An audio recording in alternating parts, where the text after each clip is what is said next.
This is the AI News Flash for July 9th, 10 p.m. UTC. First up, Microsoft's climate warming emissions have surged 25%, driven largely by the expansion of AI. The figure comes from the company's annual sustainability report released today, with the primary driver being data center construction tied to its aggressive build-out of AI infrastructure. Microsoft's marquee pledge was to become carbon negative by 2030 and to remove all the emissions it has ever produced by 2050. But that goal is now running headlong into the AI boom. Alistair Speirs, the head of Azure Infrastructure, noted that when the company laid out its environmental goals back in 2020, it always described them as a moonshot, underscoring the tension between decarbonization and the power and environmental costs of the AI era. Next, Elon Musk has reversed course and now calls Anthropic the leader in AI. In a post on X, Musk said he was clearly wrong about Anthropic, that they are obviously the current leader, and that no company has released a model as good as Mythos or Fable. He also predicted Mythos 2 would arrive soon, and pledged that he would never cut them off in a way that hurt them badly, even as a competitor.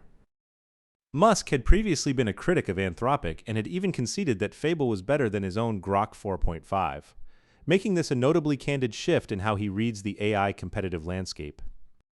Third, a new study finds that medical AI can look less biased on paper, yet still show clear bias in practice.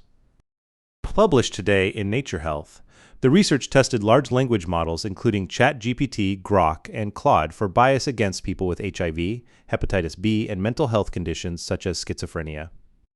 On standard stigma questionnaires, the models actually scored better than humans, but in contextual tasks where they completed 51 open-ended stories with only the health condition changed, they showed clear bias by ailment, strongest when comparing people with mental health conditions or HIV against healthy people. The team proposed 9 mitigation strategies, including focusing on the individual rather than the diagnosis, telling the model to ignore health status when it is irrelevant, and making pre-release bias audits a standard step before launch. Finally, Texas A&M University has published a study showing that employee AI adoption is not one-size-fits-all. Based on a nationally representative survey of 2,144 U.S. adults, it found that people don't uniformly embrace or reject AI, but instead view it as both beneficial and threatening depending on the task at hand. The study surfaced what the researchers call a skepticism usage paradox, where anxious employees use AI frequently while worrying about it at the same time.